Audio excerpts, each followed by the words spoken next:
The story I'm beginning with, and I don't really like doing this. I really hate doing this, but I cannot not do it, is President Biden's obvious and increasing infirmity.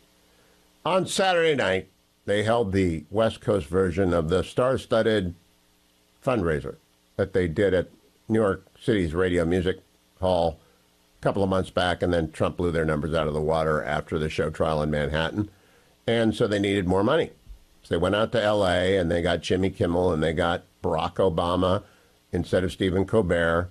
And at the end of this thing, I'm showing it on the Salem News Channel. If you're watching the Salem News Channel, we will show it again and again. I have posted it at X.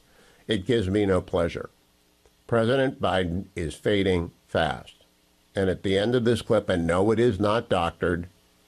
It is not doctored. The music is playing. There's no break in the music.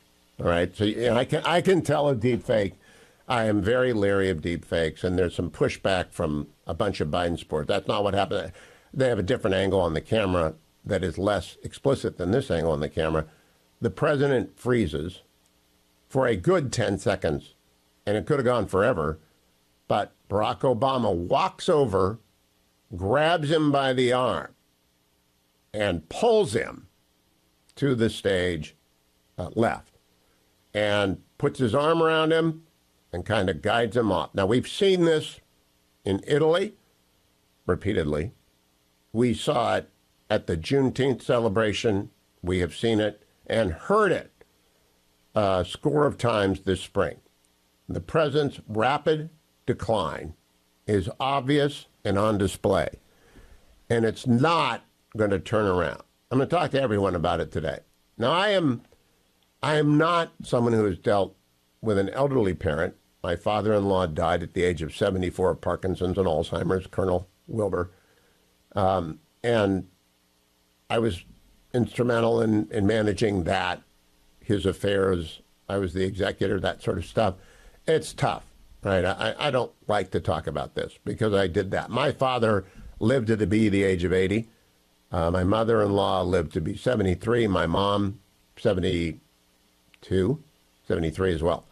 So we didn't have to deal with decline that extended over a long period of time, but the colonel's decline was pretty rapid, 2.5 years, from the onset of symptoms of Parkinson's, then Alzheimer's, to his passing, and it was difficult.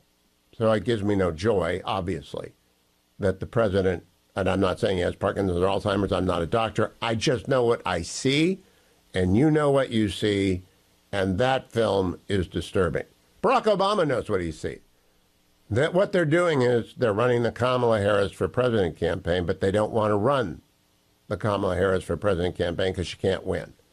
So they're going to try and run a pretend presidential campaign for Joe Biden. I do not know who's running the world, and maybe nobody is, which explains the incoherent policy we've had in Israel that has forced them to delay, and leads to the result of Hezbollah hitting Israel with 200-plus missiles last week, one day, and leads to the death of 11 soldiers in Rafah and from fire from Lebanon over the weekend.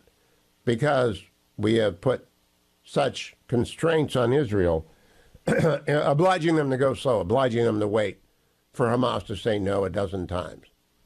And in Israel, they're mad at Netanyahu because they perceive he is running the war. I'm not mad at anybody. I'm not an Israeli. I don't have a political opinion on who should be running Israel. But I do know that they're not free agents. They need American arms.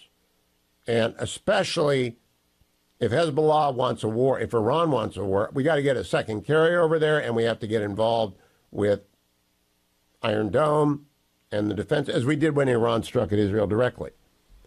So I don't know whether it's Blinken, Secretary Blinken, whether it's National Security Advisor Jake Sullivan. I don't think it's Defense Secretary Lloyd Austin, who has slowed a lot as well. I don't think it's Dr. Jill Biden, although she might want him to run for president. She might like being first lady, or she might be urging him to get out. We don't know anything.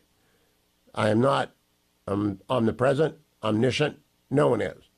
All I know is what I see, which is it's a crisis for America because everybody else sees it.